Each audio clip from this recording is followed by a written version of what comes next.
Bir insanın yalan danışdığını dərhal bilmənin 7 püf nöqtəsi.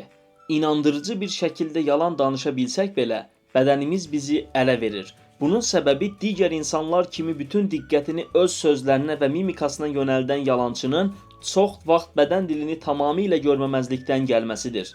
Buna görə də psixoloqlar hesab edirlər ki, kiminsə yalan danışdığını bilmək hiləsi onun bədən dilindədir. Və diqqətimizi orada cəmləsək, demək olar ki, istənilən yalanı tuta bilərik. Bəzi insanlar başqalarından daha yaxşı yalan danışırlar. Kiminsə yalan danışdığını 100% əminliklə sübut edən heç bir universal əlamət olmasa da, biz yalanı daha asan tapmağınıza kömək etmək üçün diqqət etməli olduğunuz bir neçə şeyi bir araya gətirdik. Videoya keçməzdən əvvəl videomuzu bəyənməyi və kanalımıza abunə olmağı unutmayın. 1. Fasilələrə diqqət yetirin. Kiminsə yalan danışdığını göstərən ən çox yayılmış şifahi işarələrdən biri fasilələrdir. Beləliklə, onlara diqqət yetirin. Əgər insan danışarkən uzun müddət və ya dəfələrlə fasilə verirsə, çox güman ki, yalan danışır və nə deyəcəyini düşünür. Buraya və şey kimi nitq kəsən səslər və sözlər də daxildir. 2. Emosiyaların müddətinə diqqət yetirin. Adətən real emosiyalar 5 saniyədən çox davam etmir. Bir insan 5 saniyədən çox bir emosiya nümayiş etdirirsə, bu emosiya çox güman ki, saxtadır. 10 saniyə ərzində eyni üz ifadəsi ola bilməz, elə deyilmi? Beləliklə buna diqqət yetirin. 3. Pis zamanlamaya diqqət yetirin. Alimlər kəşf ediblər ki, hər zaman ilk növbədə duyğular gəlir, sonra isə sözlər gəlir. Bir insan əvvəlcə mən əsəbləşdim deyirsə və yalnız bundan sonra qəzəbli üz ifadəsini görə bilirsinizsə, bu əsl qəzəb deyil. 4.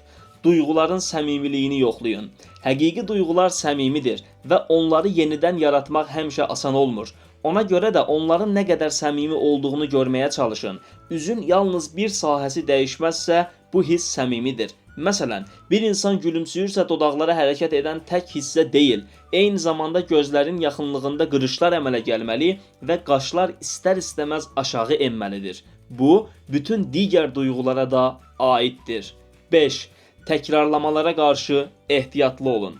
Bəzi insanlar üçün fikirlərini sözlə ifadə etmək çətin olsa da, çox təkrarlama bir insanın yalan danışdığı anlamına gələ bilər. Bir şəxs eyni şeyi davamlı təkrarlayırsa, o həm sizi, həm də özünü inandırmağa çalışır və dediklərinə inanıb inanmadığınızı görmək üçün reaksiyanızı ölçür. 6. Sualda istifadə olunan eyni söz və ya ifadələrlə cavab verib verməmələrinə baxın. Söz seçimi də çox vacibdir. Bir şəxs sualda işlədilən eyni sözlərlə cavab verirsə, o kifayət qədər sərbəst hiss etmir və çox danışmaqdan və ya başqa bir şeyi açmaqdan qorxduğu üçün sizin dediklərinizə bağlı qalmağa çalışır. Cavab verməzdən əvvəl sualın özünü təkrarlamaq da pis əlamətdir. Çünki bir çox yalançılar vaxt qazanmaq və cavab düşünmək üçün bunu edirlər. 7.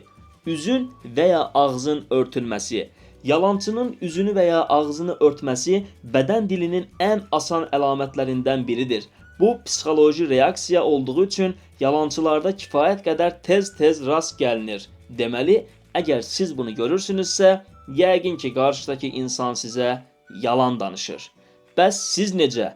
Özünüzün yaxşı yalan danışa bilən biri kimi hesab edirsinizmi? Ola bilsin ki, sizi tamamilə gülünc bir şeyə inandırmağa çalışan biri ilə bağlı gülməli bir hekayəniz var. Aşağıdakı rəy bölməsində bunu yazın, yazdıqlarınızı oxumağı səbirsizliklə gözləyirik.